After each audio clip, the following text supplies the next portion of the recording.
सैरा अपनी जिंदगी के सबसे बड़े दुख से गुजर रही थी। उसने अपने इकलौते बेटे नोआ को हमेशा के लिए खो दिया था। पूरी तरह टूट चुकी सैरा एक ऊंची चट्टान के किनारे खड़ी रो रही थी और अपनी जिंदगी खत्म करने का फैसला कर चुकी थी। तभी अचानक एक आदमी उसके सामने आकर खड़ा हो गया। उसका नाम ईथन था। उसने कहा कि वो सैरा का दर्द अच्छी तरह समझ सकता है, क्योंकि कॉलेज के दिनों में उसकी गर्लफ्रेंड की सड़क हादसे में मौत हो गई थी। उस हादसे के बाद वो भी पूरी तरह टूट गया था और काफी समय तक मनोवैज्ञानिक की मदद लेने के बाद ही खुद को संभाल पाया था। ईथन काफी देर तक सैरा को समझाता रहा और आखिरकार सैरा ने अपनी जान देने का इरादा छोड़ दिया। इसके बाद दोनों पहाड़ से नीचे उतरने लगे। ईथन आगे आगे चल रहा था। पार्किंग में पहुंचकर सैरा ने देखा कि ईथन ने अपनी कार बिल्कुल उसकी कार से सटाकर खड़ी की हुई थी। दोनों गाड़ियां इतनी पास थीं कि सैरा अपनी कार का दरवाजा भी नहीं खोल पा रही थी। ईथन ने भी ये बात समझ ली और अपनी कार की तरफ बढ़ गया। सैरा भी उसकी मदद करने के लिए आगे आई, लेकिन तभी उसकी नजर ईथन के हाथ में पकड़े एक छाते पर पड़ी। सैरा ने आसमान की तरफ देखा। मौसम बिल्कुल साफ था, फिर भी ईथन छाता लेकर खड़ा था। उसने कहा कि वो हमेशा पहले से तैयारी करके चलता है अगर अचानक बारिश आ जाए तो। लेकिन उसी पल सैरा को कुछ अजीब सा महसूस हुआ। इससे पहले कि वो कुछ समझ पाती, ईथन ने बिजली की तेजी से उस छाते को उसकी तरफ घोंप दिया। असल में वो कोई साधारण छाता नहीं था, बल्कि एक इलेक्ट्रिक शॉक देने वाला हथियार था जिसे छाते की तरह बनाया गया था। तेज झटका लगते ही सैरा की आंखों के सामने अंधेरा छा गया और वो वहीं बेहोश होकर गिर पड़ी। सैरा के बेहोश होते ही ईथन ने उसके हाथ पैर रस्सियों से कसकर बांध दिए और उसे घसीटकर अपनी कार की पिछली सीट पर डाल दिया। कुछ देर बाद सैरा को होश आया। उसने धीरे धीरे अपने हाथ पैर हिलाने की कोशिश की। उसके हाथ में अभी भी उसकी स्मार्ट वॉच थी। उसने सोचा कि शायद उसी से किसी को मदद का संदेश भेज सके, लेकिन ईथन ने रियर व्यू मिरर से उसकी हर हरकत देख ली। उसके चेहरे पर एक अजीब सी मुस्कान आ गई। उसने कहा, बेकार कोशिश मत करो। तुम्हारा फोन और बाहर से संपर्क करने वाली हर चीज मैं पहले ही ले चुका हूँ और जहाँ हम जा रहे हैं वहाँ किसी भी इलेक्ट्रॉनिक डिवाइस में नेटवर्क नहीं मिलेगा।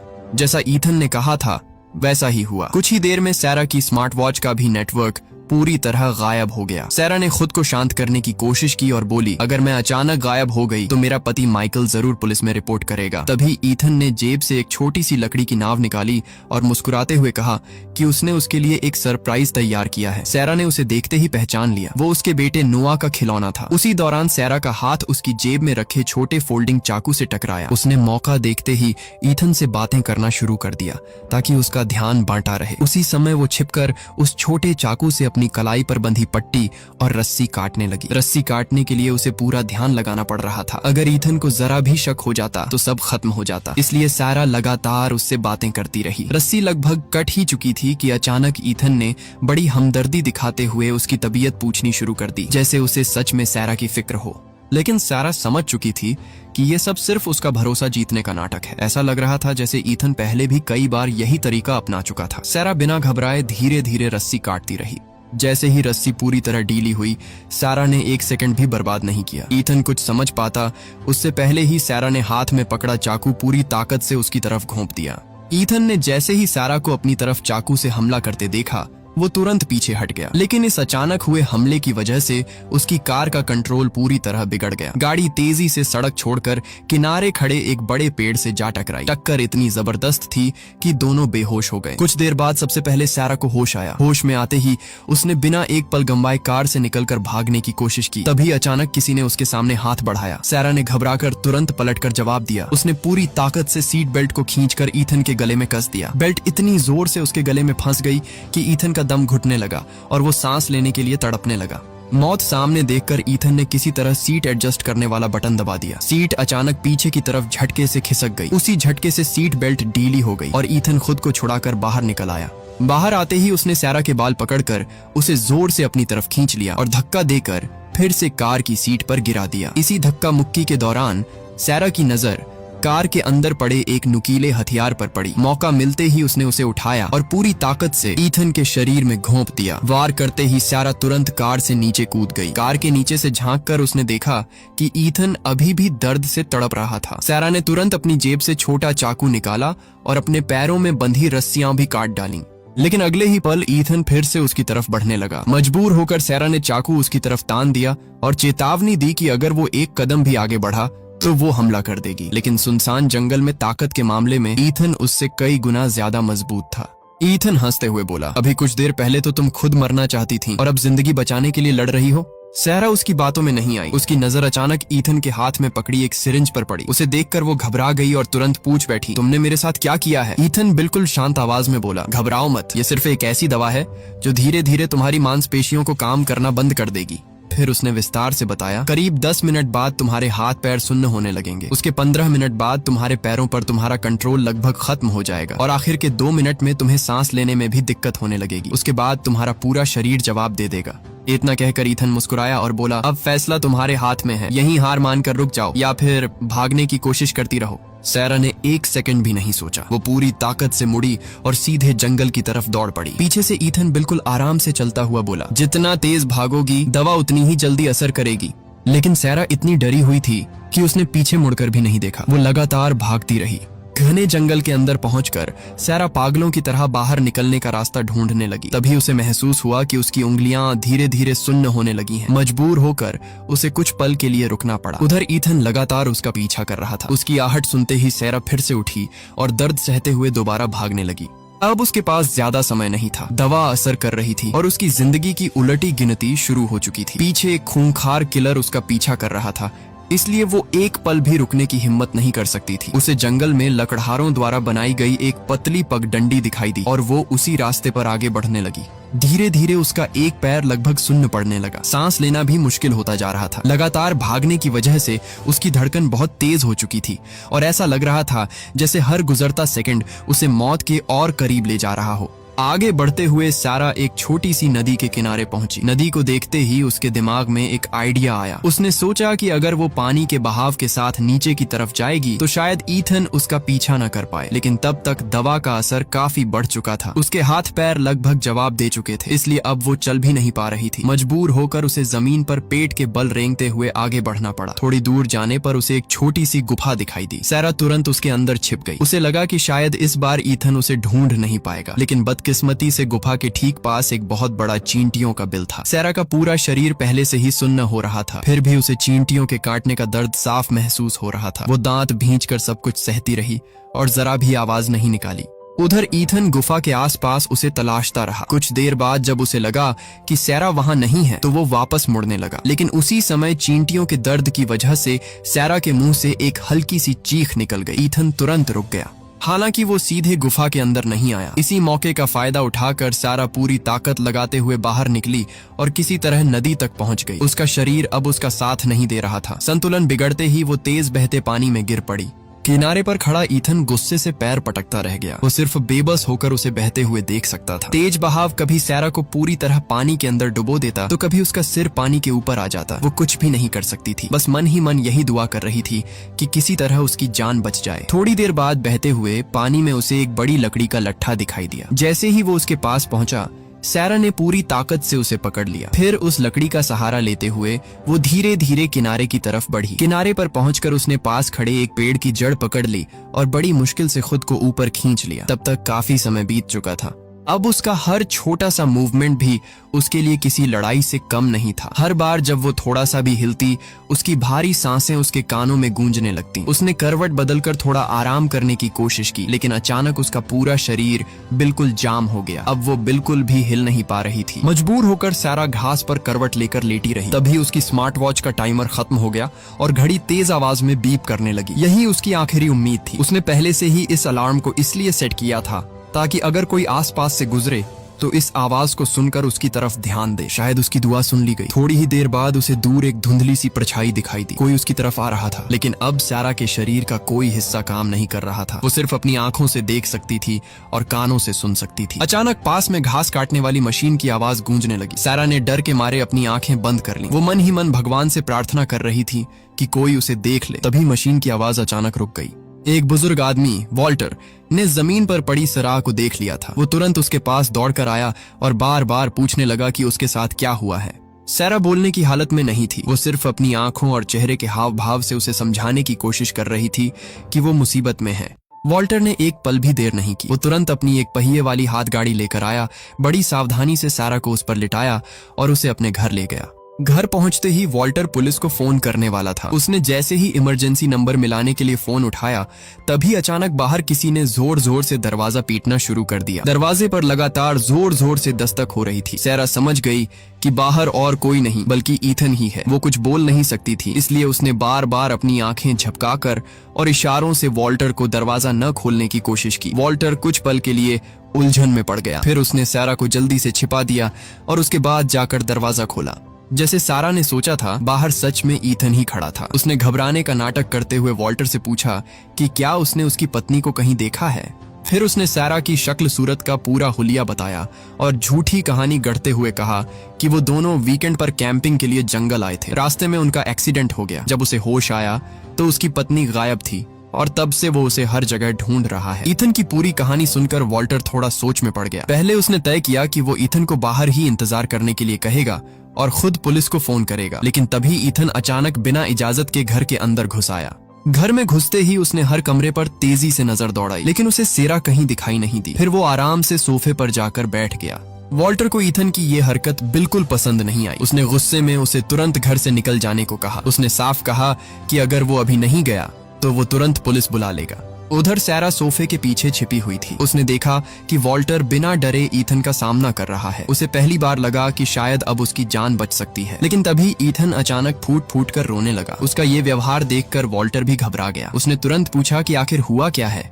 ईथन ने दर्द भरे चेहरे के साथ कहना शुरू किया कि वो अपनी पत्नी से बहुत प्यार करता है। उसने कहा कि उसकी मानसिक हालत हमेशा से ठीक नहीं रही। कभी कभी उसे दौरे पड़ते हैं और उसका शरीर अकड़ जाता है, लेकिन इसके बावजूद उसने अपनी पत्नी को कभी छोड़ने के बारे में नहीं सोचा। समस्या सिर्फ इतनी थी कि उसकी पत्नी के घर वाले उसे कभी पसंद नहीं करते थे और हमेशा दोनों को अलग करना चाहते थे। इसके बाद ईथन ने वॉल्टर से हाथ जोड़कर कहा कि वो पुलिस को फोन न करे और उस पर थोड़ा रहम करे। बातों बातों में वॉल्टर ने उससे उसका नाम पूछा। ये सुनते ही ईथन कुछ पल के लिए बिल्कुल चुप हो गया। फिर उसके मुंह से अचानक उसकी मर चुकी पुरानी गर्लफ्रेंड का नाम निकल गया।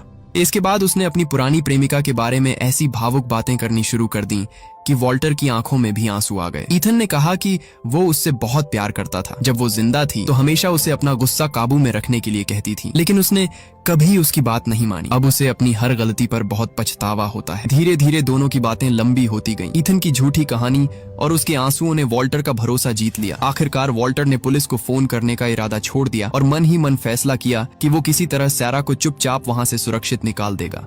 लेकिन तभी अचानक ईथन की जेब में रखा मोबाइल बज उठा। मोबाइल की घंटी सुनते ही वॉल्टर का चेहरा बदल गया। उसे तुरंत याद आया कि कुछ ही मिनट पहले ईथन ने खुद कहा था कि एक्सीडेंट में उसका फोन खो गया था। अब ईथन के झूठ की पोल खुल चुकी थी। वो लाख सफाई देता, लेकिन वॉल्टर अब उसकी किसी बात पर भरोसा करने वाला नहीं था।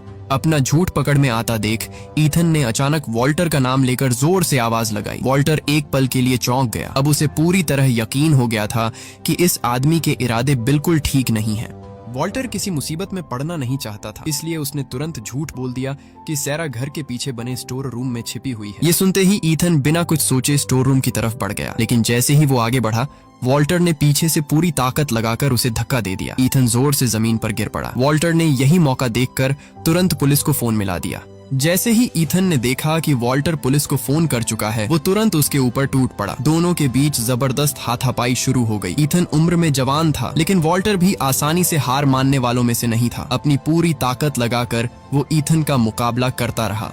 ईथन बार बार वॉल्टर से पूछ रहा था कि सैरा कहाँ छिपी हुई है, लेकिन वॉल्टर किसी भी कीमत पर कुछ बताने को तैयार नहीं था। फिर अचानक ईथन ने चाल चली। उसने शांत आवाज में कहा, क्या तुम अपनी पत्नी को देखना चाहते हो? क्या तुम जानना चाहते हो कि इस वक्त वो कैसी दिख रही है?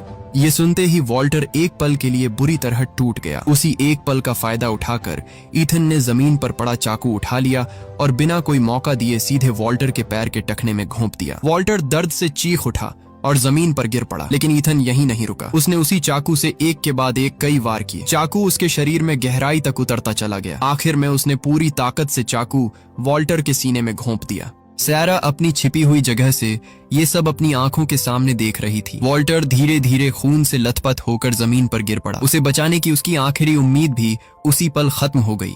उसी समय वॉल्टर के फोन से पुलिस की आवाज सुनाई देने लगी। दूसरी तरफ मौजूद अधिकारी लगातार पूछ रहा था कि वहां क्या हो रहा है। ईथन ने तुरंत फोन उठाया और गुस्से में उसे जमीन पर पटक कर पूरी तरह तोड़ दिया। इसके बाद वो बाहर गया और पेट्रोल का एक कैन लेकर आया। उसने पूरे घर में अलग अलग जगह पेट्रोल छिड़कना शुरू कर दिया। सैरा ये सब देखकर डर से कांप रही थी, लेकिन तभी उसे महसूस हुआ कि दवा का असर धीरे धीरे कम होने लगा है। उसकी उंगलियों में हल्की हल्की हरकत वापस आने लगी। उसने बहुत धीरे धीरे अपनी उंगलियों से फर्श पर थपथपाना शुरू किया ताकि शायद कोई आवाज बने। ईथन ने वो हल्की सी आवाज सुन भी ली, लेकिन किस्मत से उसे लगा कि ये सिर्फ फर्श पर गिरती पेट्रोल की बूंदों की आवाज है, इसलिए उसने उस पर ध्यान नहीं दिया। इसके बाद ईथन ने वॉल्टर की कार की चाबियां उठाई और पूरे घर में आग लगा दी। कुछ ही सेकंड में आग तेजी से फैलने लगी। जलती हुई लपटों की गर्म हवा सैरा के चेहरे से टकराने लगी। सैरा पूरी ताकत लगाकर अपने शरीर को हिलाने की कोशिश करने लगी। वो किसी भी कीमत पर जिंदा जलकर मरना नहीं चाहती थी। उसकी नजर खिड़की के पर्दे की डोरी पर पड़ी। उसने बड़ी मुश्किल से अपनी उंगलियां बढ़ाईं और उस डोरी को पकड़कर धीरे धीरे खींचना शुरू कर दिया। उधर ईथन बाहर वॉल्टर की कार स्टार्ट करने की कोशिश कर रहा था। उसने कई बार कोशिश की, लेकिन इंजन स्टार्ट ही नहीं हुआ। गुस्से में उसने एक बार पीछे मुड़कर जलते हुए घर की तरफ देखा। तभी उसकी नजर खिड़की के पर्दे पर पड़ी। पर्दा धीरे धीरे हिल रहा था। ईथन को तुरंत समझ आ गया कि सैरा अभी भी जिंदा है। वो बिना एक पल गंवाए दौड़कर घर के अंदर गया और सीधे उस खिड़की तक पहुंचा। उसने सोफे के पीछे देखा और वहां सैरा छिपी हुई मिल गई। अपना शिकार फिर से हाथ लगते ही ईथन के चेहरे पर एक डरावनी मुस्कान आ गई। वो सैरा को घसीटकर वापस अपनी कार तक ले गया। कार में बैठते ही उसने जबरदस्ती सैरा का चेहरा उस जलते हुए घर की तरफ घुमा दिया ताकि वो अपनी आंखों के सामने वॉल्टर का घर आग में जलता हुआ देखती रहे। कुछ ही देर बाद कार स्टार्ट हो गई और दोनों वहां से निकल पड़े। रास्ते में अचानक ईथन का मोबाइल फिर से बजने लगा। उसने कॉल उठाई। दूसरी तरफ एक जवान लड़की की आवाज थी। तभी सैरा को पहली बार सच्चाई का पता चला। असल में ईथन पहले से शादीशुदा था। उसका एक परिवार था, उसकी पत्नी थी और एक छोटी बेटी भी थी। हर वीकेंड वो घर वालों से झूठ बोलकर अकेले पहाड़ों में बने अपने केबिन में आता था। वहीं वो अपने शिकार तलाशता था और आज तक कभी नाकाम नहीं हुआ था। लेकिन इस बार मामला थोड़ा अलग था। उसकी छोटी बेटी जिद करने लगी थी कि इस बार वो भी पापा के साथ पहाड़ पर जाएगी। उसकी पत्नी भी नाराज थी कि ईथन हर वीकेंड घर से बाहर रहता है, इसलिए उसने भी कहा कि इस बार वो बेटी को लेकर खुद उसे ढूंढने आएगी। मजबूरी में ईथन को उनकी बात माननी पड़ी। कुछ देर बाद ईथन सैरा को वापस उसी जगह लेकर पहुंचा जहां उनकी कार का एक्सीडेंट हुआ था। वहां पहुंचते ही उसने अपनी कार की डिक्की खोली और उसमें से कुछ बिल्कुल नया सामान निकालने लगा। उसी सामान के बीच एक बेहोशी का इंजेक्शन भी रखा हुआ था। तभी किस्मत से एक ट्रैफिक पुलिस अधिकारी ऑफिसर रायन वहां पहुंच गया। सैरा ने पूरी ताकत लगाकर कुछ बोलने की कोशिश की, लेकिन दवा के असर की वजह से उसकी आवाज अभी भी साफ नहीं निकल रही थी। ईथन तुरंत मुस्कुराते हुए ऑफिसर रायन के पास गया और बोला, मेरी पत्नी ने थोड़ी ज्यादा शराब पी ली है, इसलिए अभी ठीक से बोल भी नहीं पा रही। ऑफिसर रायन की नजर पास खड़े ट्रक के नंबर पर पड़ी। उसने बताया कि कुछ देर पहले इसी गाड़ी के चोरी होने की रिपोर्ट दर्ज हुई है। ये सुनते ही ईथन ने तुरंत इनकार कर दिया और अपना ड्राइविंग लाइसेंस निकालकर ऑफिसर रायन को दिखा दिया। लेकिन जल्दबाजी में उससे एक बड़ी गलती हो गई। उसका लाइसेंस काफी पहले ही एक्सपायर हो चुका था। जैसे ही ऑफिसर रायन ने ये देखा, उसे तुरंत शक हो गया। उसने ईथन से लगातार सवाल पूछने शुरू कर दिए। ईथन हर सवाल का जवाब नई नई कहानियां बनाकर देता रहा, लेकिन कुछ ही देर में वो खुद अपनी ही बनाई हुई कहानी में उलझ गया। इसी दौरान सैरा की तरफ वाली कार की खिड़की धीरे धीरे नीचे सरकने लगी। ऑफिसर रायन की नजर जैसे ही सैरा पर पड़ी, उसने देखा कि उसे सांस लेने में भी परेशानी हो रही है। वो तुरंत पलटा और गुस्से से ईथन से पूछने लगा कि आखिर यहाँ चल क्या रहा है। लेकिन ईथन बिना घबराए फिर से झूठ बोलने लगा। उसने कहा कि सैरा उसकी पत्नी है, उनका एक प्यारा सा बेटा था, लेकिन करीब 10 महीने पहले सैरा की एक छोटी सी गलती की वजह से उनके बेटे की मौत हो गई। उस हादसे के बाद से सैरा सदमे में है। हर समय शराब पीती रहती है और अपनी मानसिक हालत पर काबू नहीं रख पाती।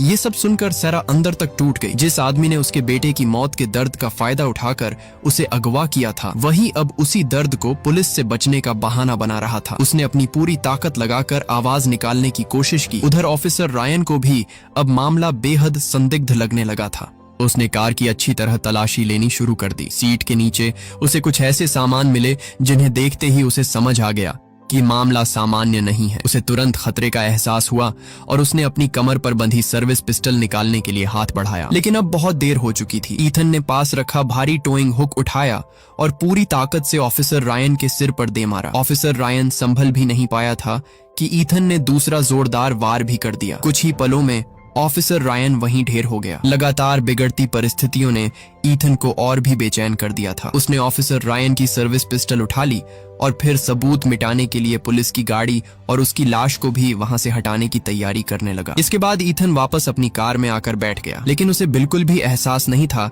कि जल्दबाजी में वो बेहोशी वाला इंजेक्शन अपने पास रखना भूल चुका है। दूसरी तरफ सैरा की हालत धीरे धीरे सुधरने लगी थी। दवा का असर अब कम होने लगा था और उसका शरीर पहले से बेहतर महसूस होने लगा। उसने जानबूझकर ईथन से बातें करनी शुरू कर दी। वो बार बार उसकी पुरानी गर्लफ्रेंड की मौत का जिक्र करती रही, फिर उसकी पत्नी और उसकी छोटी बेटी की बात छेड़ने लगी। सारा समझ चुकी थी कि ईथन की सबसे बड़ी कमजोरी उसकी बेटी है। अगर उसके सारे अपराध दुनिया के सामने आ गए तो वो शायद अपनी बेटी से कभी दोबारा नहीं मिल पाएगा। कुछ देर चुप रहने के बाद ईथन खुद बोलने लगा। उसने कहा कि अपनी गर्लफ्रेंड की मौत ने उसे सिर्फ दुख नहीं दिया था, सबसे ज्यादा तकलीफ उसे उस पल हुई थी जब उसने अपनी प्रेमिका को अपनी आंखों के सामने तड़पते हुए मरते देखा और उसकी कोई मदद नहीं कर पाया। लेकिन उसी बेबसी के बीच उसे एक अजीब सी खुशी महसूस हुई। उसी पल उसे लगा कि उसने पहली बार जिंदगी का असली मतलब समझा है।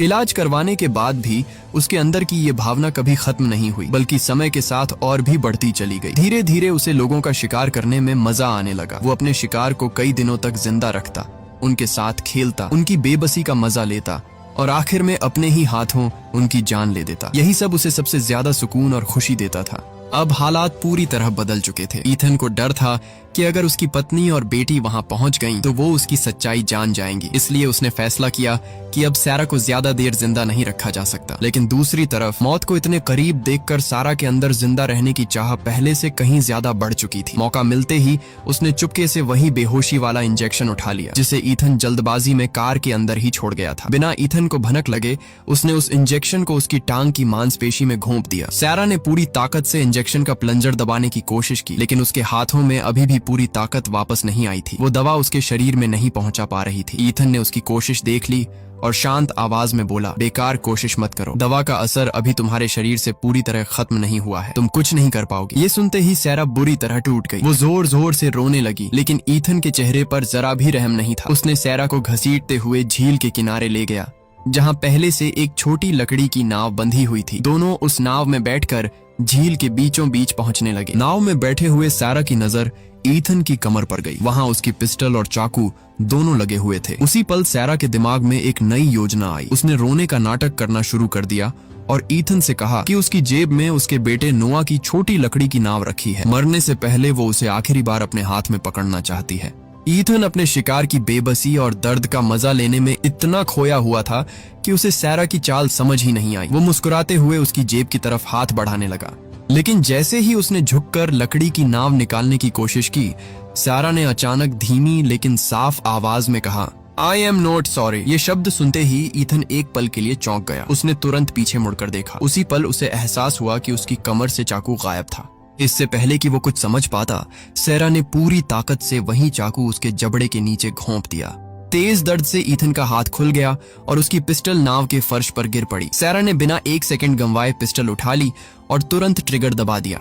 गोली चलने की आवाज झील में गूंज उठी। इसके बाद कुछ पल के लिए चारों तरफ सन्नाटा छा गया। सैरा को समझ ही नहीं आया कि गोली ईथन को लगी या नहीं। तभी उसने देखा कि ईथन धीरे धीरे उससे दूर हटने लगा। उसी दौरान नाव में गोली लगने की वजह से उसमें छेद हो चुका था और पानी धीरे धीरे अंदर भरने लगा। सैरा का शरीर अभी पूरी तरह ठीक नहीं हुआ था। वो चाहकर भी जल्दी से हिल नहीं पा रही थी। देखते ही देखते नाव पानी में डूबने लगी और झील का ठंडा पानी धीरे धीरे उसे अपनी गिरफ्त में लेने लगा।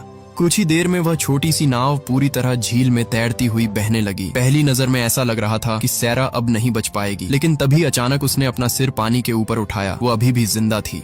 कुछ देर तक किनारे पर लेटी सैरा अपनी सांसें संभालती रही। तभी थोड़ी दूर से ईथन की दर्द भरी चीखें सुनाई देने लगी। सैरा धीरे धीरे उसकी तरफ बढ़ी। अब हालात पूरी तरह बदल चुके थे। जो आदमी कुछ देर पहले उसका शिकार कर रहा था, वही अब जमीन पर दर्द से तड़प रहा था। सैरा उसके सामने जाकर खड़ी हो गई। उसने ईथन की तरफ देखा और शांत आवाज में कहा, थैंक यू। ईथन हैरानी से उसकी तरफ देखने लगा। सैरा ने कहा कि अगर वो उसे उस दिन चट्टान के किनारे नहीं मिला होता, अगर उसने उसे अगवा नहीं किया होता और अगर उसे मौत के इतने करीब जाने पर मजबूर नहीं किया होता, तो शायद वो कभी जिंदगी की असली कीमत समझ ही नहीं पाती। उसने अपने बेटे नोआ को खोने के बाद जीने की उम्मीद छोड़ दी थी, लेकिन आज मौत से लड़कर वापस आने के बाद उसे एहसास हो गया कि जिंदगी कितनी कीमती है और आखिरी सांस तक इसके लिए लड़ना कितना जरूरी है। यहीं पर इस कहानी का अंत हो जाता है।